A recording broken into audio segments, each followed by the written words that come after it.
नमस्कार मित्रो, गन्ना का फन्ना यूट्यूब चॅनल सर्वांचं स्वागत.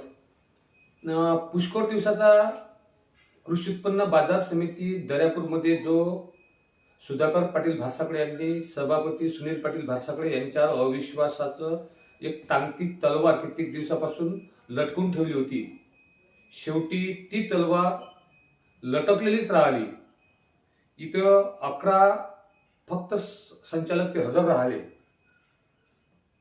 अविश्वास ठरावासाठी 12 पाहिजे होते. पण हे करत असताना मनाला कुठंतरी बोचल्या गेलंय की सभापती हे काँग्रेसचे तालुका प्रमुख आहेत आणि या तालुका प्रमुखाच्या विरोधात त्यांच्यावर अविश्वास जेव्हा घेतला गेला तेव्हा सही ही महिला आघाडीच्या काँग्रेसच्या जिल्हा प्रमुखाची होती. काय राजकारण आहे. आणि एकाकडे म्हणायचं की हे सहकार क्षेत्र आहे, पण सहकार क्षेत्रात प्राबल्य त्या कृषी उत्पन्न बाजार समितीवर काँग्रेसचं होतं. काँग्रेसच्याच तालुका प्रमुख त्या सभापती होता आणि काँग्रेसच्या महिला आघाडीच्या जिल्हा प्रमुख त्याच्या विरोधात व्होटिंग करतात. हे न पटणारी गोष्ट आहे. आता लोकांचं असं म्हणणं आहे की सहकार क्षेत्रात पक्ष नसतोय. तो भूतकाळ झाला. त्यावेळेस काँग्रेसचं भारतावर राज्य होतं, सत्ता होती आणि काँग्रेसचे ग्रुप एकामेकाच्या विरोधात सहकार क्षेत्रात लढत होते. तेव्हा तेच ठीक होतं.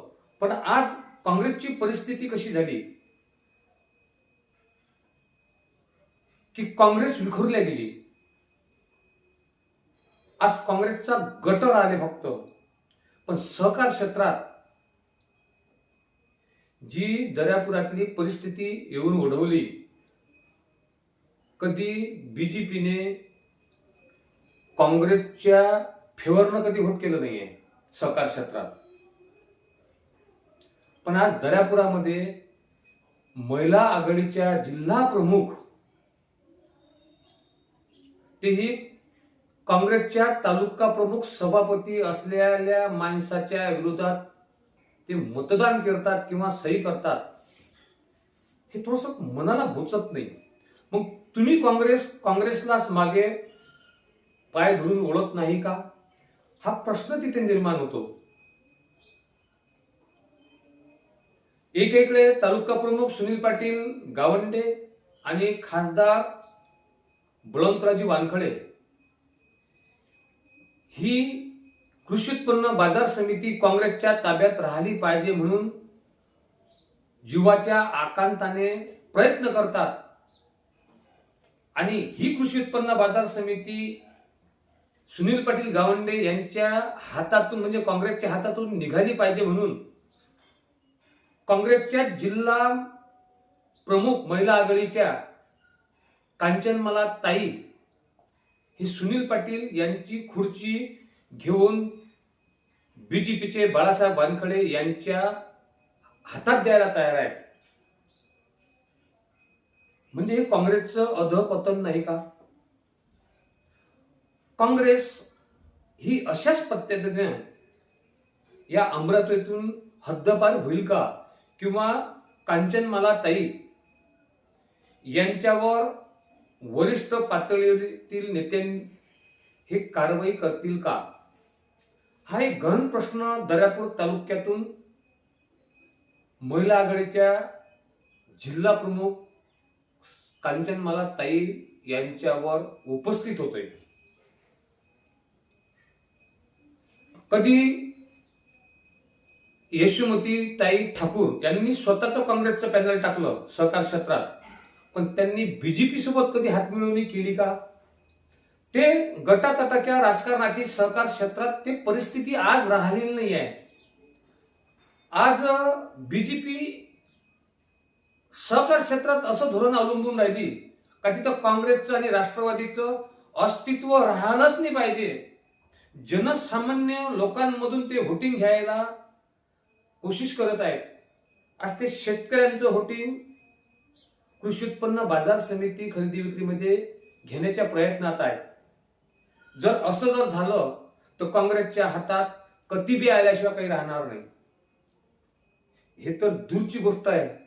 पण दर्यापुरातली परिस्थिती पाहून मला असं वाटतंय काँग्रेसच्या अधपतनासाठी हे काँग्रेसचे नेतेच जबाबदार आहेत. कांचनमाला ताई ह्या काँग्रेससाठी एकनिष्ठ आहेत. अजूनपर्यंत त्या काँग्रेसला सोडून कधीच गेल्या नाहीत. पण आज सहकार क्षेत्रात सुद्धा परिस्थिती ही निर्माण झाली की इथे पक्षाचंच वर्चस्व राहिलेलं आहे. त्यामुळे अशा ज्या गोष्टी होतात ह्या मनाला कुठेतरी चटका लावून जातात.